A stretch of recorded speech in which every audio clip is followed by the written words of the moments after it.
Hi everyone, welcome back to my channel.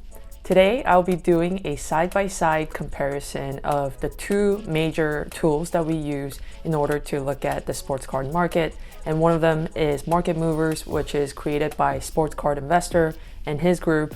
And the other is Card Ladder, which is created by Chris and Christina too. So I'll just be giving my honest feedback of both of the tools and kind of talking about the pros and cons of each tool. And maybe at the end, if I feel like it, make a recommendation of what I feel like is a better tool. And I just want to throw it out there that I am not paid or sponsored by these two tools. And I'm just giving an honest feedback of my experience from using these two tools so that you can make the right decision when you want to purchase one of these tools to expand and make it easy for you to collect. So let's get started. So first, let's look at dashboards. So dashboard essentially is a summary page of all your saved searches. And let's look at Market Movers dashboard look first. So as you can see here in the announcement section, it shows you how many cards they've added in the last 30 days. And both tools continue to add more cards. So they don't have all of the inventory of all the cards out there in their system and in their database, but they continue to add the most popular cards that people look for. And you can suggest in both sites, if you don't see a card that you're looking for, you can suggest which ones to add, and that gets added onto like a list for them to add on. So that's the announcement section. And obviously with Market Movers, it comes with a lot of additional sort of tidbits and additional tools on top of Market Mover. So if you become a member, you get members only, live streams and members only top 5 cards that they're selling, they're buying list weekly, and also you get access into the Discord premium channel, which has been useful as well. And then there's the card favorite section. I have here most of the Kobe's that I was looking at. Essentially, you can favorite any type of card of any grade and kind of look at their trend in a summarized table view. So it shows you here average sale price, and then last 7 days, 30 days, 90-day price movements for each of the cards. And you can also click on the chart and it'll pop another window and it gives you a more detailed view of the card. And then player favorite, you can sort of favorite like a player, and you can have a list here.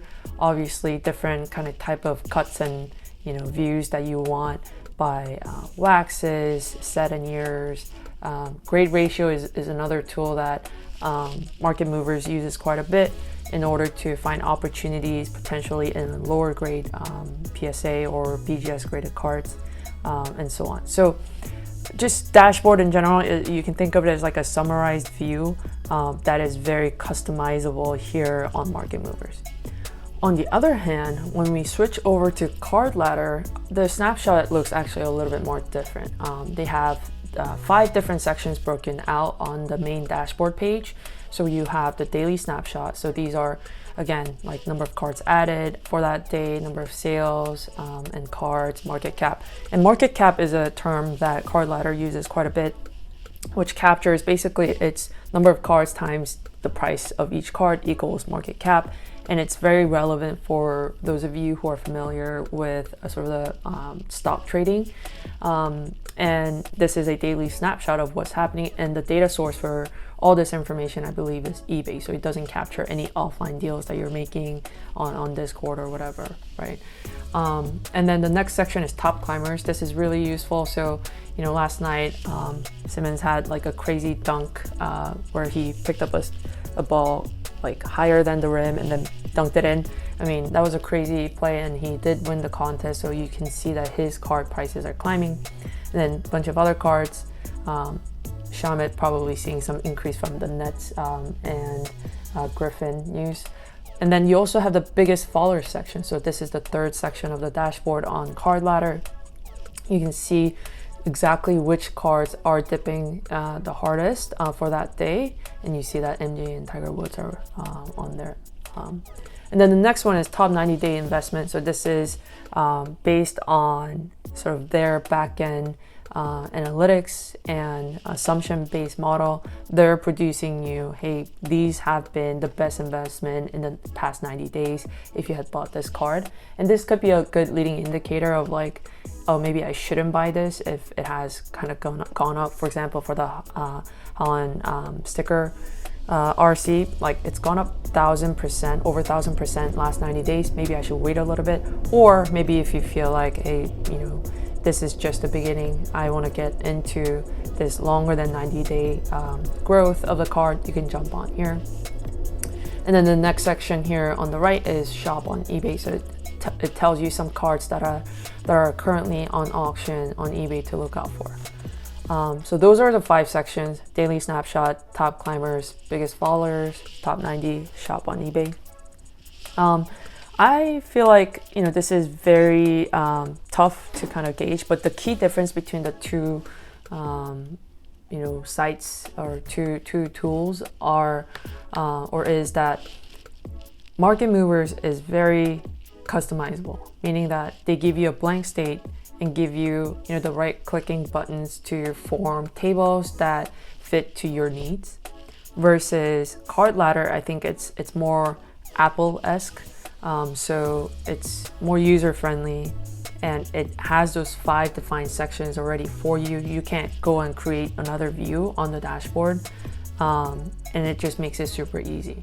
So again, I'm gonna be doing this kind of analogy a lot, but I feel like Market Movers here is more of like the Android, where you can build your more personable and customizable views, versus Card Ladder is they simplify everything for you and you kind of consume the data as it is shown. So those are the dashboards of those two tools. Honestly, personally, I would go with Card Ladder because I don't use dashboard view a lot. And so, you know, if it's already predefined for me, I will probably skim it every day in the morning just to see kind of like the market trends of the top picks, and then go into the details of my collection and other cards that I'm looking at. Moving on to the next section, let's go to the price chart, which I think is the tool that most people use both Card Ladder and Market Mover for. So Card Ladder, you just type in at the top, you know, let's say you're looking for a 2003 Topps Chrome LeBron James PSA 10. So the search is very, you know, similar to eBay, where you just kind of type in whatever you're looking for in whatever order, and the keywords are being picked up to produce a result. And you see here that you can see, you know, base PSA 10, refractor PSA 10, black refractor PSA 10, etc. Let's look at the base PSA 10 here, and you can expand like this. Yeah, you can look at, you know, it by 3 months, 2 weeks, 1 month, 1 year, 2 years, or all time. So that again is going to be a key difference between Market Movers and CL. So here, you know, more standard time dimension, like I mentioned, and then the set information here, I think is really, really helpful. Card information and set information, sort of like providing the context and history of the card and of the set itself. You know, kind of just going beyond the price of what people are paying these days, but also understanding why, you know, it is so highly sought after, or why it's not, and what was the context of basketball back then, right? So this has been very beneficial for me. And then I think this, you know, third section of similar cards is also very helpful. You know, let's say you're looking for, you know, a certain card, but, you know, it's quite out of your range. You look for other cards maybe in that same year, same set, or of the same player but a different card. So I feel like this similar card section also has been quite interesting to look at.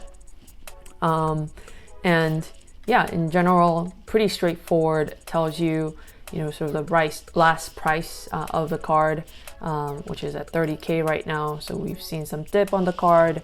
How many cards are out there? So 2,000 of them. And in the last year, there has been 450 sales of this on eBay only. And then tells you some of the ranges of the price that we have seen in this time frame. Now, switching over to Market Movers here, let's look at the same card here. And this, as you can see, is a little bit different way of searching the card, where Card Ladder was more kind of similar to eBay, where you're typing in keywords into a search bar. Here you're going and selecting exactly what card you're looking for, what player, what set, etc. So that's again a little bit different of those two different tools. Let's see, 2003 Topps Chrome shows the set, and we're going to choose the base variation and PSA 10. Oh, and one thing to note, it defaults to the last 3 months here at the top left. So if I want to look at the prior 12 months, I would have to go and select that myself, like this. And one thing I like about market movers is that you can basically dictate what dates you want to look at. Like if there are specific dates that you're looking for, whether it's like when the season resumed last year to when playoffs started, you can do that, versus on Card Ladder you're limited to the simplified time dimensions of 2 weeks, like 1 week, a month, 3 months, and so on. So here I pulled up the last year view again here, and same information: lowest price, highest price, how many sales. The numbers can be a little bit different, and I think it has to do when the backend query probably updates, whether it's hourly or daily. That's really dependent on the developer. And then most recent sale, 30K, and then it tells you there is 2,000 of them out here. And then another cool tool about market movers here is you can see ratios. So I've only selected the PSA 10 here, so it doesn't show you the actual ratio. But if I were to go and select PSA 10 and 9,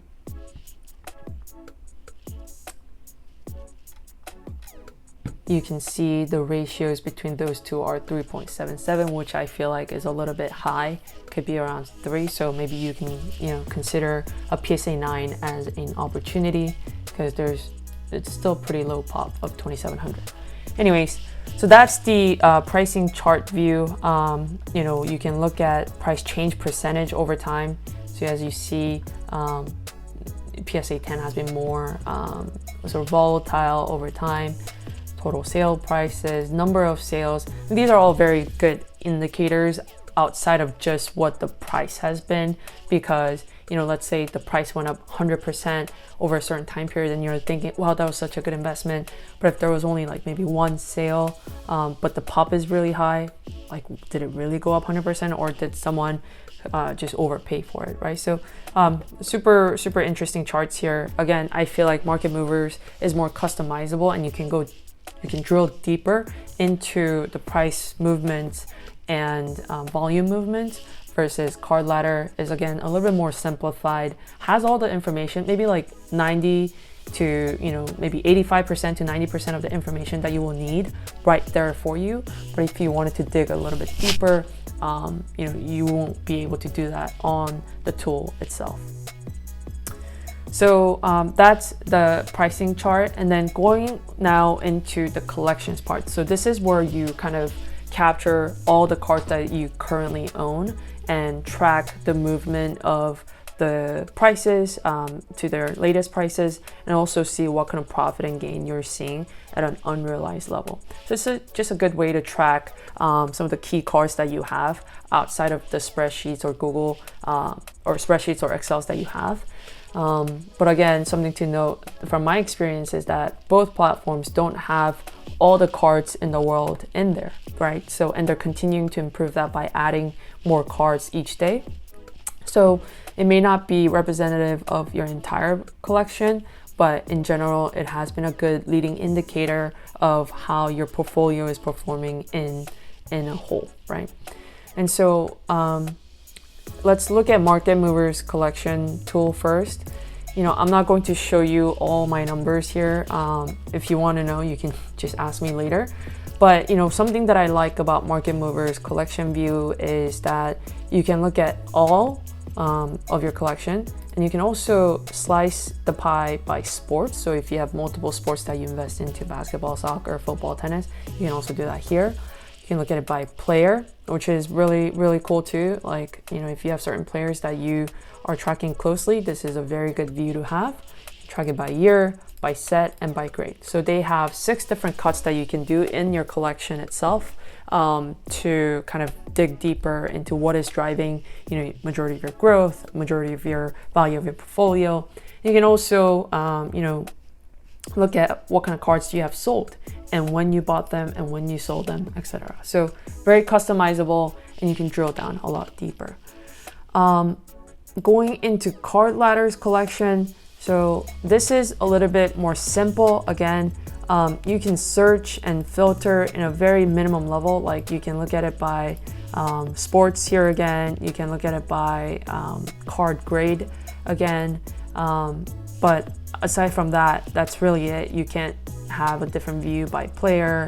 I mean, you can certainly search for example, you know, like LeBron James, and if you have different types of LeBron James's cards, those will all pop up here. But you can't look at it at a LeBron James sub-portfolio.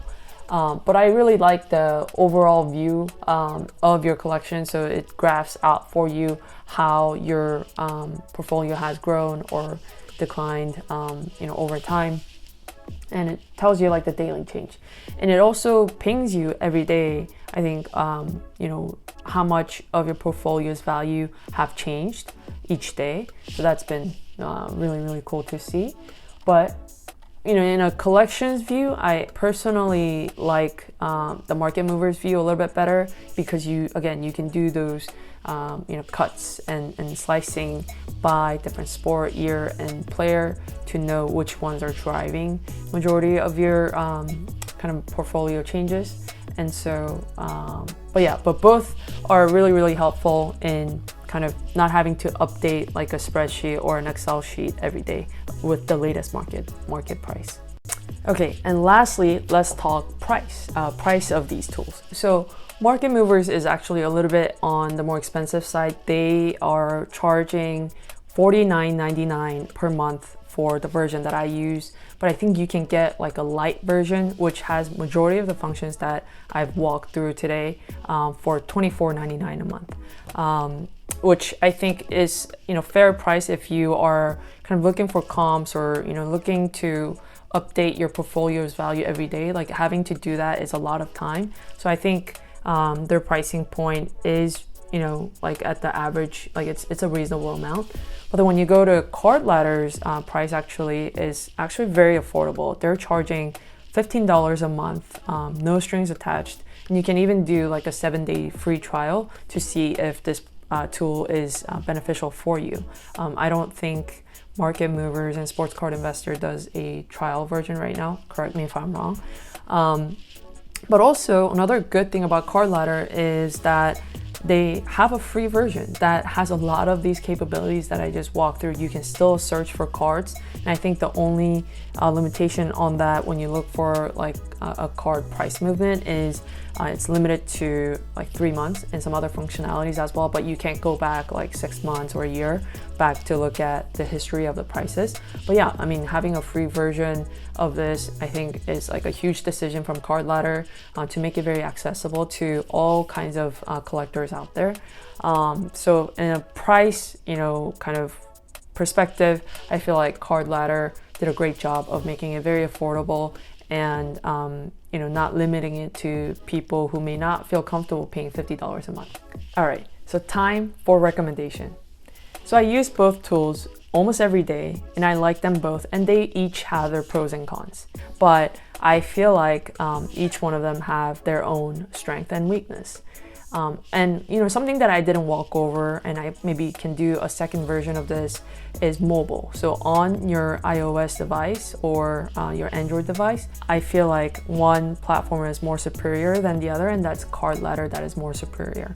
And again, you can try out their free version on the mobile app to see for yourself how easy it is to navigate around their app and also check for prices. So for biggest bang for buck, I think that Card Ladder is a better platform because one, it's only $15 a month versus $50. And again, I didn't cover all the benefits that come with using either of these tools for sake of time, but Market Movers and Sports Card Investor, being a member, you get access to a lot of premium content and, you know, knowledge that is not available to the general public. And also on Card Ladder, they have amazing content lined up from themselves and also from third parties that are very beneficial in educating yourself. But at the end of the day, when it comes to bang for buck, which, you know, as an investor, that's what you're looking for, I feel like Card Ladder is the right choice to go to if you could only choose one out of these two. And again, if you're already using market movers and you're happy with it, that's great. And I'm going to continue to use market movers and reassess at the end of the year when my 1-year membership renewal time comes about to assess, do I want to renew this membership or do I want to just continue using Card Ladder for all my collecting analysis and collections and looking up different comps for my cards in the future. So that's my recommendation. That was a tough one. If I had to pick one, I think I would choose Card Ladder. But if you have any questions about either of those two platforms, feel free to DM me and I'm happy to answer any questions you may have. And I will see you in the next video. Bye.